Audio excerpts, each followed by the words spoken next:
Hello dears, എൻ്റെ പേര് ശ്രീവിദ്യ. ഞാനൊരു ബയോളജി അധ്യാപികയാണ്. കഴിഞ്ഞ 29 വർഷമായിട്ട് ഞാൻ കുഞ്ഞുങ്ങളെ ബയോളജി പഠിപ്പിക്കുകയാണ്. എൻ്റെ മെയിൻ ഏരിയ എന്ന് പറയുന്നത് നീറ്റ് ഓറിയൻറ്റഡ് ക്ലാസ്സുകൾ എടുക്കുക എന്നുള്ളതാണ്. നീറ്റ് ഓറിയൻറ്റഡ് ആയിട്ട് പഠിപ്പിക്കുന്ന സ്ഥാപനങ്ങളിലാണ് ഞാൻ വർക്ക് ചെയ്തുകൊണ്ടിരുന്നത്. ഇപ്പോൾ ശരിക്കും ഈ ഒരു ചാനൽ സ്റ്റാർട്ട് ചെയ്യാനുള്ള റീസൺ എന്താണെന്ന് വെച്ച് കഴിഞ്ഞാൽ, കുട്ടികൾക്ക് ഇപ്പോൾ നടക്കുന്ന നീറ്റ് പരീക്ഷകൾ, അതുപോലെ തന്നെ CBSE board exam, state board exam, ഇങ്ങനെയുള്ള എക്സാംസിന് കുറച്ച് ട്വിസ്റ്റ് ചെയ്ത് ക്വസ്റ്റ്യൻസ് ഒക്കെ ചോദിച്ച് കാണുന്നുണ്ട്. അതായത് ഒത്തിരി മുന്നേ ഒക്കെയുള്ള ഒരു ക്വസ്റ്റ്യൻ പാറ്റേൺ രീതി, കൊറോണ കാലഘട്ടങ്ങളിലൊക്കെ വന്ന ക്വസ്റ്റ്യൻസ് ഭയങ്കര ഈസി ആയിട്ടുള്ള ക്വസ്റ്റ്യൻ പാറ്റേൺ രീതികളായിരുന്നു. അപ്പോൾ അതിൽ നിന്നൊക്കെ വ്യത്യാസമായിട്ട് കുറച്ച് ടഫായിട്ട് എക്സാംസ് ഇടാൻ തുടങ്ങി. അപ്പോൾ ബയോളജി ഒരു പേടി സ്വപ്നമായിട്ട് ചേർക്കെങ്കിലും മാറിയിട്ടുണ്ട്. അപ്പോൾ അതിൻ്റെ ആവശ്യമില്ല. എനിക്ക് എപ്പോഴും കുഞ്ഞുങ്ങളോട് പറയാനുള്ളത്, കോൺസെപ്റ്റ് ക്ലിയർ ആണെങ്കിൽ നിങ്ങൾക്ക് തീർച്ചയായിട്ടും ബയോളജി ഈസി ആയിരിക്കും.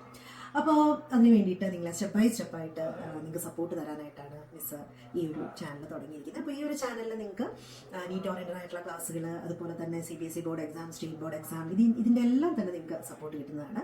പിന്നെ അതുപോലെ നിങ്ങൾക്ക് എന്തെങ്കിലും ഡൗട്ട്സ് ഉണ്ടെങ്കിൽ കമൻറ്റ് ബോക്സിൽ നിങ്ങൾക്ക് ഷെയർ ചെയ്യാവുന്നതാണ്.